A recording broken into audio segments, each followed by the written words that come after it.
बिस्मिल्लाहिर्रहमानिर्रहीम। अल्हम्दुलिल्लाह हमारा ज़कात का जो ये शॉर्ट कोर्स है ये चल रहा था। ज़कात की फ़र्ज़ियत, ज़कात की अहमियत और ज़कात अदा करने पर जो इनामात हैं और ना अदा करने पर जो वईदात नाज़िल हुई है उनका तज़किरा हमने कर दिया। आज के इस सबक में हम पढ़ेंगे कि ज़कात किस पर फ़र्ज़ है, इसी तरह ज़कात किन चीज़ों पर फ़र्ज़ है या कौन सी चीज़ें काबिल ज़कात अमवाल शुमार होती है, ज़कातेबल एसेट्स है, और कौन सी चीज़ें काबिल ज़कात अमवाल नहीं है यानी जिन पर ज़कात नहीं है। इसी तरह निसाब क्या है और कौन सी चीज़ें काबिल ज़कात अमवाल से मनफ़ी की जाएंगी। इन चार बातों को आज के सबक में हम डिस्कस करेंगे। तो सबसे पहला सवाल कि ज़कात किस शख्स पर फ़र्ज़ है, तो याद रखें हर एक शख्स पर ज़कात फ़र्ज़ नहीं होती, बल्कि इसके लिए कुछ ख़ास शराइत है। अगर किसी शख्स में वो शराइत पाई जाएंगी तो उस शख्स पर ज़कात फ़र्ज़ होगी, वरना नहीं। नंबर एक कि वो शख्स मुसलमान हो। इससे मालूम हुआ काफिर पर ज़कात नहीं है क्योंकि वो मुकल्लफ नहीं। इसी तरह बालिग हो तो इससे मालूम हुआ कि नाबालिग बच्चे या बच्ची के माल पर ज़कात नहीं है। उनकी मिल्कियत में जो भी चीज़ें हैं काबिल ज़कात अमवाल है, सोना, चांदी, नकद और माली तिजारत, अगर उनकी मिल्कियत में हो तब उस पर ज़कात नहीं है। नंबर तीन, आकिल हो तो इससे मालूम हुआ कि जो मजनून है, पागल है, दीवाना है, उसके माल पर भी ज़कात नहीं है। नंबर चार, साहिब निसाब हो। ये तीन शराइत के साथ साथ वो साहिब निसाब हो। हर एक शख्स पर ज़कात नहीं है। किसी के पास 5,000 रुपए हैं, किसी के पास 10,000 रुपए हैं, किसी के पास 1 तोला सोना है और कुछ नहीं है, तो हर एक शख्स पर ज़कात नहीं है, बल्कि जो निसाब का मालिक होगा उस पर ज़कात होगी। निसाब की वजाहत हम आगे पढ़ेंगे कि निसाब किसे कहते हैं और निसाब की कितनी किस्में हैं। नंबर पाँच, साहिब निसाब होने के साथ साथ उस पर साल भी पूरा हो चुका हो, यानी जो निसाब उसकी मिल्कियत में है उस पर 1 साल गुजर चुका हो। अब इसमें एक बात याद रखें कि हर चीज़ पर, हर रकम पर साल का गुजरना ज़रूरी नहीं है, साल का पूरा होना ज़रूरी नहीं है, बल्कि साल के पहले दिन और आखिरी दिन अगर उसकी मिल्कियत में निसाब की बकदर माल होगा तो वो साहिब निसाब है, उस पर ज़कात लाजिम होगी। नंबर 6, इन सब बातों के बावजूद माली वाजिबात से भी वो माल ज़ायद हो, जो उसके ऊपर लाइबिलिटीज़ है, उसके ऊपर कर्ज है, यूटिलिटी बिल्स है, इसी तरह एजुकेशन फीस है, इन तमाम चीज़ों को काबिल ज़कात अमवाल से माइनस करने के बाद जो बाकी बच जाए, अगर वो निसाब की बकदर होगा तो उस पर ज़कात लाजिम होगी, वरना नहीं। तो इन 6 शराइत का इंसान के अंदर पाया जाना ज़रूरी है। अगर ये 6 शराइत पाई जाएंगी तब ज़कात लाजिम होगी, वरना नहीं। दूसरा सवाल हमारा ये था कि ज़कात किन किन चीज़ों पर फ़र्ज़ है, यानी काबिल ज़कात अमवाल कौन है, कौन कौन से हैं और कौन कौन सी चीज़ें ऐसी हैं जिनके ऊपर ज़कात फ़र्ज़ नहीं होती। तो याद रखें, इंसान की मिल्कियत में बहुत सी चीज़ें होती हैं। गाड़ी है, घर है, मोबाइल है, लैपटॉप है, फैक्ट्री है, दुकान है, फैक्ट्री में इस्तेमाल होने वाला जो सामान है, मशीनरी है, बहुत सी चीज़ें हैं। लेकिन शरीयत ने यहाँ पर भी हमारे ऊपर आसानी रखी है कि इंसान की मिल्कियत में जो अक्सर चीज़ें हैं उन पर ज़कात को लाजिम नहीं किया, सिर्फ चंद चीज़ों पर ज़कात को लाजिम किया है, बकिया पर ज़कात को लाजिम नहीं किया। तो काबिल ज़कात अमवाल यानी ज़कातेबल एसेट्स जो है वो 4 है। Number 1 gold, number 2 silver, number 3 cash, number 4 goods for trade यानी सोना, चांदी, नकदी, माली तिजारत। ये 4 चीज़ें हैं। अगर किसी की मिल्कियत में निसाब की बकदर ये होंगी और उस पर 1 साल गुजर जाए तो उसको ज़कात अदा करनी लाजिम होगी। उस पर ज़कात अदा करना लाजिम है। हर एक की वजाहत हम पढ़ेंगे। तो इनके अलावा बकिया जितनी चीज़ें हैं उन पर ज़कात लाजिम नहीं है। आगे वजाहत आ जाएगी। काबिल ज़कात अमवाल में पहली चीज़ जो है सोना है। तो ये सोना किसी भी शक्ल में हो, किसी भी मकसद के लिए हो, इस पर ज़कात लाजिम होगी। ईंट की शक्ल में है, जेवर की शक्ल में है, बर्तन की शक्ल में है, खातून इस्तेमाल कर रही है या वैसे ही लॉकर में पड़ा है, किसी भी मकसद के लिए है, मुस्तकबिल में बच्चियों की शादी करनी है तो उनके लिए महफूज रखा है, तमाम सूरतों में इस पर ज़कात लाजिम होगी। इसी तरह चांदी है, ये भी किसी भी शक्ल में हो, किसी भी मकसद के लिए हो, इस पर ज़कात लाजिम होगी। ईंट की शक्ल में है, जेवर की शक्ल में है, बर्तन की शक्ल में है, इस्तेमाल में है या नहीं है, या मुस्तकबिल के किसी मकसद के लिए, किसी काम के लिए इंसान ने महफूज रखा है, बहर सूरत इन पर ज़कात लाजिम होगी। अब एक सवाल ये होता है कि कौन सी कीमत पर ज़कात लाजिम होगी। जिन कीमतों पर ये सोने और चांदी को खरीदा था उसका एतबार होगा, या आज ज़कात वाले दिन मार्केट में जो इनकी कीमत होगी उसके एतबार से ज़कात अदा की जाएगी। तो याद रखें, आज जब जिस दिन इंसान ने ज़कात अदा करनी है उस दिन सोने या चांदी की जो मालियत मार्केट में होगी उसके एतबार से उसकी वो ज़कात अदा करेगा। यानी जिस कीमत पर कोई बंदा सोने या चांदी को खरीदेगा, यानी वो फरोख्त हो जाता है जिस कीमत पर, उस कीमत पर ज़कात अदा होगी। काबिल ज़कात अमवाल में तीसरे नंबर पे हमारे पास नकदी है। तो नकदी भी किसी भी शक्ल में हो, किसी भी मकसद के लिए हो, इस पर ज़कात लाजिम होती है। ठीक है, चाहे ये बैंक में हमने रखवाई है, हमारे हाथ में है, किसी के पास अमानत रखवाई है, शेयर्स या बॉन्ड्स की शक्ल में है। हम इस बात से बहस नहीं कर रहे हैं कि बॉन्ड्स लेना जायज़ है या नाजायज़, बल्कि ज़कात के हवाले से हमारी गुफ्तगू है। तो अगर किसी के पास बॉन्ड्स है तो तब भी उसके ऊपर ज़कात लाजिम होगी। इसी तरह किसी ने कमेटी डाली है तो कितनी रकम जमा करवाई है तो उस पर ज़कात होगी। किसी ने शादी या हज के लिए रकम जमा की है तो उस रकम पर भी ज़कात। पाकिस्तानी करेंसी की शक्ल में है या गैर मुल्की करेंसी की शक्ल में है, डॉलर है, रियाल है, दिरहम है, किसी भी शक्ल में हो तब भी ज़कात लाजिम है। इसी तरह किसी शख्स ने किसी को कर्जा दिया है और उस कर्जा की मिलने की उम्मीद भी है, रिसीवेबल जिसे कहते हैं, तो उस पर भी ज़कात लाजिम होगी।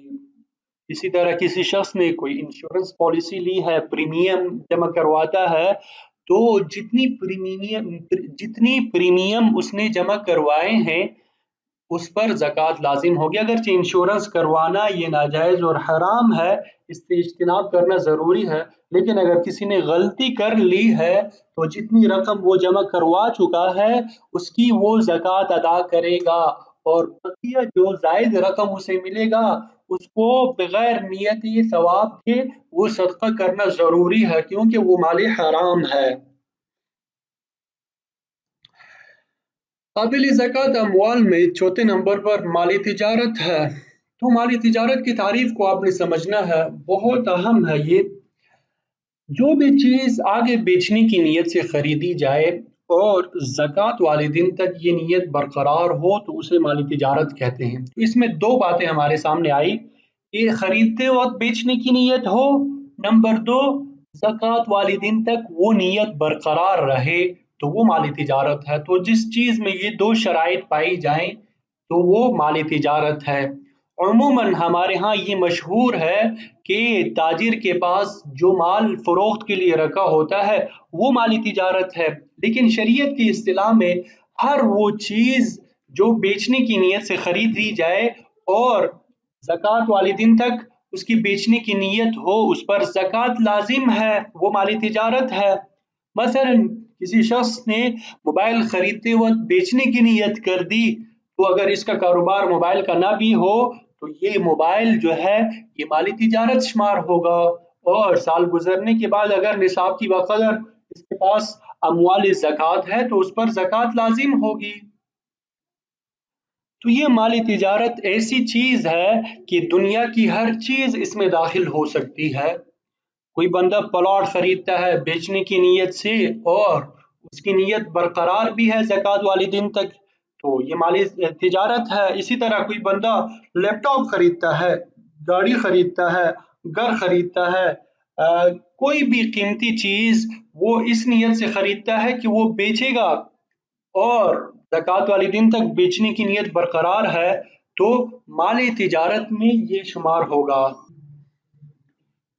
تو اس لیے اگر کوئی شخص پلاٹ خریدتا ہے، خریدتے وقت بیچنے کی نیت ہے اور زکوٰۃ والے دن تک یہ نیت برقرار ہے، تو یہ مالی تجارت میں شمار ہوگا، کیونکہ ہم نے پڑھا تھا کہ جس میں یہ دو باتیں پائی جائے کہ خریدتے وقت بیچنے کی نیت ہو اور زکوٰۃ والے دن تک یہ نیت برقرار ہے، تو وہ مالی تجارت ہے۔ آگے دیکھیں کہ اگر ایک شخص نے کوئی چیز اپنے استعمال کے لیے خریدی اور بعد میں اس نے بیچنے کی نیت کر لی، تو یہ نیت تبدیل کرنے سے یہ چیز مالی تجارت میں شمار نہیں ہوگی، کیونکہ اس میں پہلی شرط نہیں پائی جا رہی۔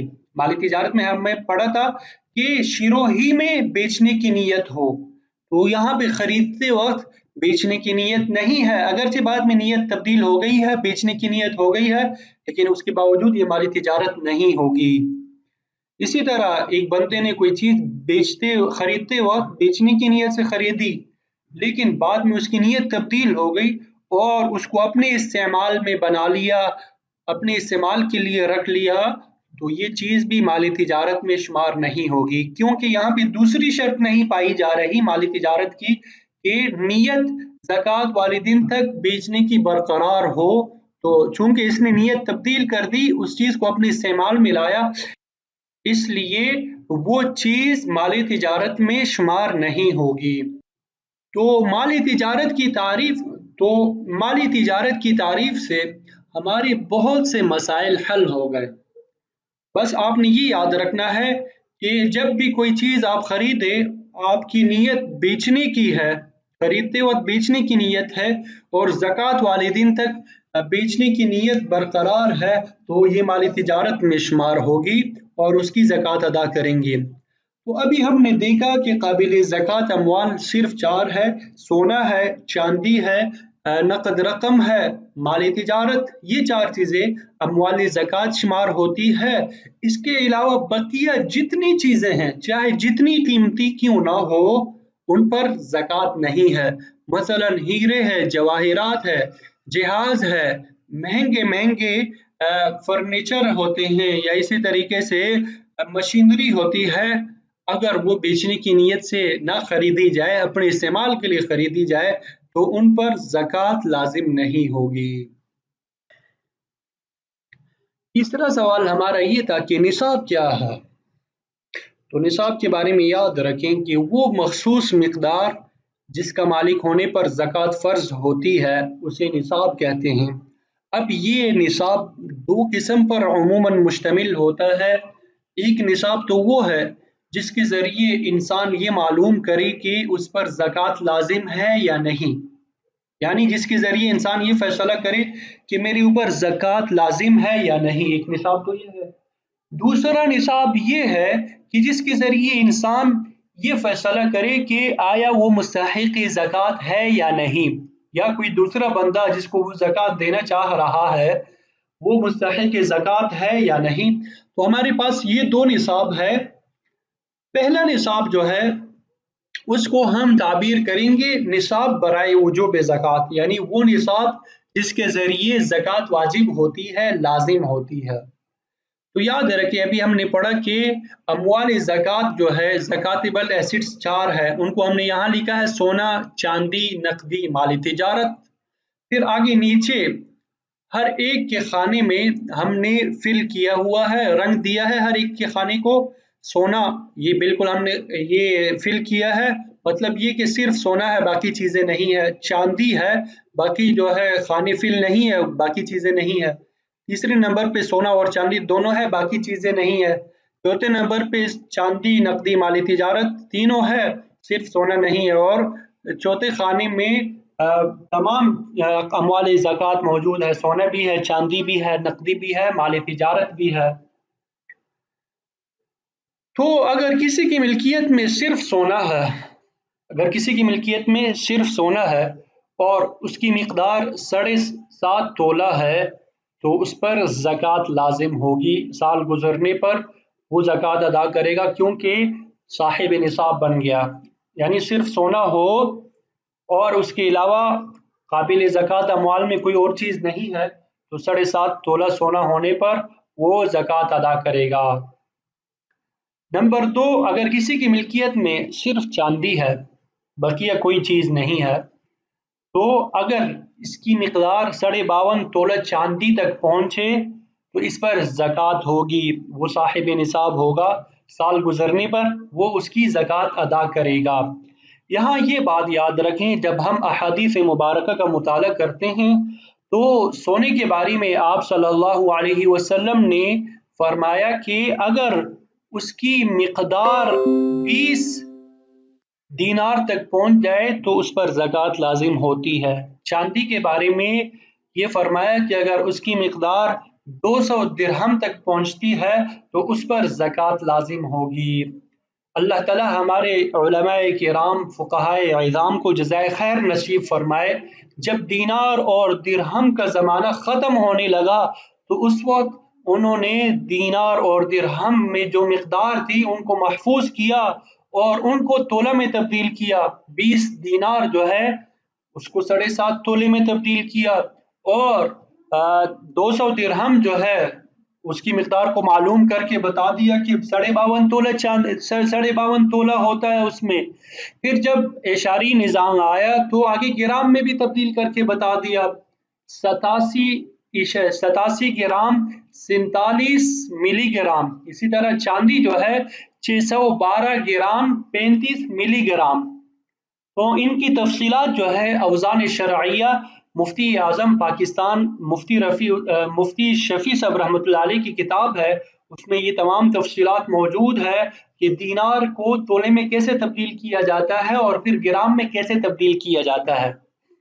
बहरहाल अगर किसी की मिल्कियत में कोई से 2 अमवाल ज़कात हो, मसलन सोना और चांदी, या कोई से 3 अमवाल ज़कात हो, चांदी, नकदी, माल तिजारत, या कोई से 4 अमवाल ज़कात हो, मसलन सोना, चांदी, नकदी, माल तिजारत, तो इस सूरत में अगर इनकी मालियत 52.5 तोला चांदी की मालियत के बकदर होगी तो वो शख्स साहिब निसाब कहलाएगा और साल गुजरने पर उसके ऊपर ज़कात लाजिम होगी। तो अब हमें मालूम हुआ कि अगर किसी शख्स के पास सिर्फ सोना हो और उसकी मिकदार 7.5 तोला सोना 7.5 तोला है और उसके अलावा काबिल ज़कात अमवाल में से कोई चीज़ नहीं है, तो वो साहिब निसाब है। साल गुजरने पर वो उसकी ज़कात अदा करेगा। और अगर किसी के पास सिर्फ चांदी है या कोई से 2 अमवाल ज़कात है, सोना चांदी, या कोई से 3 अमवाल ज़कात है, चांदी, नकदी, माल तिजारत, या चारों अमवाल ज़कात है, सोना, चांदी, नकदी, माल तिजारत, तो अगर इनकी मालियत 52.5 तोला चांदी की मालियत के बकदर होगी तो वो शख्स साहिब निसाब कहलाएगा और साल गुजरने के बाद वो उसकी ज़कात अदा करेगा। तो अभी तक हमने काबिल अमवाल ज़कात जो है, ज़कातेबल एसिड्स जो है, उनके बारे में पढ़ा और साहिब निसाब के बारे में पढ़ा। तो ये जो काबिल ज़कात अमवाल है, जब ज़कात की तारीख आती है इन सब को जमा किया जाता है और इसमें से कर्ज़े जो होते हैं उनको माइनस किया जाता है। तो जो माल बाकी बच जाए उस माल को फिर 40 पर तकसीम किया जाए तो जितनी ज़कात हमारी बनती है वो निकल आती है। तो अब किन चीज़ों को, किन कर्ज़ों को इसमें से माइनस किया जाता है उसको देखते हैं। निसाब से मनफी की जाने वाली जिम्मेदारियां यानी लायबिलिटीज़। तो जो भी कर्जा वाजिब है इंसान पर, उसका मुतालबा हो रहा है, तो वो कर्जा जो है वो माइनस किया जाएगा। किसी शख्स ने कमेटी डाली है और उसकी कमेटी निकल आ चुकी है, तो जो बकिया किस्तें हैं चूंकि वो भी इस पर कर्जा है उसको भी माइनस करेगा। इसी तरह यूटिलिटी बिल्स है या स्कूल की फीस अदा करनी है बच्चों वगैरह की, तो ये भी चूंकि इसके ऊपर ड्यू हो चुकी है, वाजिबुल अदा हो चुकी है, ये भी माइनस करेगा। एक बंदे ने कोई चीज़ किस्तों पर ख़रीदी है, इंस्टॉलमेंट पे ख़रीदी है, तो सिर्फ़ बकिया 1 साल की किस्तें जो है वो माइनस करेगा, मुकम्मल किस्तें माइनस नहीं करेगा, सिर्फ़ 1 साल की किस्तें। मुलाज़िमीन की जो तनख्वाहें वाजिब हो चुकी है, सिर्फ़ मौजूदा महीने की जो तनख्वाहें वाजिब हो चुकी है, वो भी माइनस कर सकता है। मकान, दुकान का जो किराया मौजूदा महीने का वाजिब हो चुका है, वो भी माइनस करेगा। इसी तरह वाजिबुल अदा जो टैक्स है, जो इसके ऊपर ड्यू हो चुका है, उसको भी माइनस करेगा। गुज़श्ता सालों की अगर किसी ने ज़कात अदा नहीं की अभी तक, तो उस रकम को भी माइनस कर सकता है। इसी तरह अगर किसी शख्स ने बीवी का महर अदा नहीं किया और अदा करने की नीयत है, तो उस महर को भी काबिल ज़कात अमवाल में से माइनस कर सकता है। तो आज के सबक में हमने पढ़ा कि ज़कात किस शख्स पर फ़र्ज़ है और काबिल ज़कात अमवाल कौन-कौन से हैं और निसाब क्या है और निसाब से किन चीज़ों को माइनस किया जाता है।